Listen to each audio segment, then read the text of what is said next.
बाप और बेटे रूह कुद्दस के नाम से आमीन। खुदावंद की सलामती आप सब के साथ हो। 10 जनवरी 2025 बरोज़ जुमा। रूह और पानी और खून। हमारे लिए आज की पहली तिलावत मुकद्दस यूहन्ना रसूल का पहला ख़त उसका 5वां बाब 5वीं से 13वीं आयत। ऐ प्यारो, कौन है जो दुनिया पर गालिब आने वाला है सिवा उसके जो ईमान लाता है कि यीशु खुदा का बेटा है। ये वही है जो पानी और खून से आया, यानी यीशु मसीह जो ना फक्त पानी से बल्कि पानी और खून दोनों के वसीले से आया था। और जो गवाही देता है वह रूह है, क्योंकि रूह सच्चाई है। क्योंकि 3 हैं जो गवाही देते हैं, यानी आसमान पर बाप और बेटा और रूह कुद्दस, ये तीनों एक ही हैं। और 3 हैं जो ज़मीन पर गवाही देते हैं, रूह और पानी और खून। और ये तीनों एक ही बात पर मुत्तफिक हैं। जब हम आदमी गवाही कबूल कर लेते हैं तो खुदा की गवाही तो बढ़कर है, क्योंकि खुदा की गवाही है कि उसने अपने बेटे के हक़ में गवाही दी है। जो खुदा के बेटे पर ईमान लाता है वो अपने आप में गवाही रखता है। जो खुदा पर ईमान नहीं लाता वो उसको झूठा ठहराता है, क्योंकि उसने उसको गवाही को सच नहीं जाना जो खुदा ने अपने बेटे के हक़ में दी। और वो ये गवाही है, खुदा ने हमें हमेशा की ज़िंदगी बख्शी, और ये ज़िंदगी उसके बेटे में है। जिसके साथ बेटा है उसके साथ ज़िंदगी है, जिसके साथ खुदा का बेटा नहीं उसके साथ ज़िंदगी में नहीं। मैंने तुमको जो खुदा के बेटे के नाम पर ईमान लाए हो इसलिए लिखा है कि तुम जान लो कि तुम हमेशा की ज़िंदगी रखते हो। आमीन।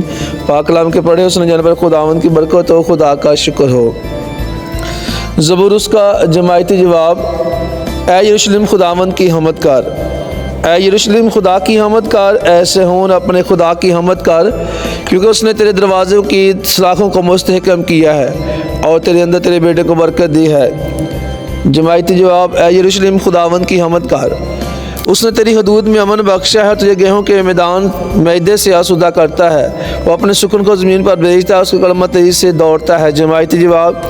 ऐ यरूशलेम खुदावंद की हमद कर, उसने याकूब पर अपना कलमा ज़ाहिर किया है और इसराइल पर अपनी कवानीन और क़ज़ाएँ। उसने किसी और कौम से यूँ नहीं किया, उसने अपनी क़ज़ाएँ उन पर आश्कारा नहीं की। जमायती जवाब। ऐ यरूशलेम खुदावंद की हमद कर। आमीन। नारे हमद। Hallelujah hallelujah. ऐ मसीह तेरी सताइश हो, गैर कौमों में तेरी मुनादी हुई। ऐ मसीह तेरी सताइश हो, दुनिया तुझ पर ईमान लाई। हालेलुया। और उसका कोट फ़ौरन जाता रहा। मुकद्दस लूका के मुताबिक लिखी गई इंजील उसका 5वां बाब 12वीं से 16वीं आयत।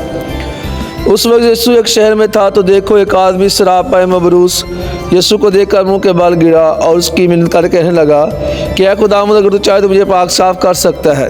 उसने हाथ बढ़ाकर उसे छुआ और कहा, मैं चाहता हूँ, तू पाक साफ हो जा। और फ़ौरन उसका कोट जाता रहा। और उसने उससे तकीद की, किससे ना कहना, मगर जाकर अपने आप को काहिन को दिखा। और अपने पाक साफ हो जाने के बावजूद वो नज़र गुजरान जो मूसा ने उनकी गवाही के लिए मुकर्रर की। और उसका चर्चा ज़्यादा फैलता गया और बड़े बड़े हजूम उसके पास जमा हुआ करते थे ताकि उसकी सुने और बीमारियों से शिफा पाएँ। पर वो वीरान जगहों में लग जाकर दुआ किया करता था। आमीन। पाक कलाम के पढ़े और सुने जाने पर खुदा की बरकत हो, खुदा का शुक्र हो। आमीन।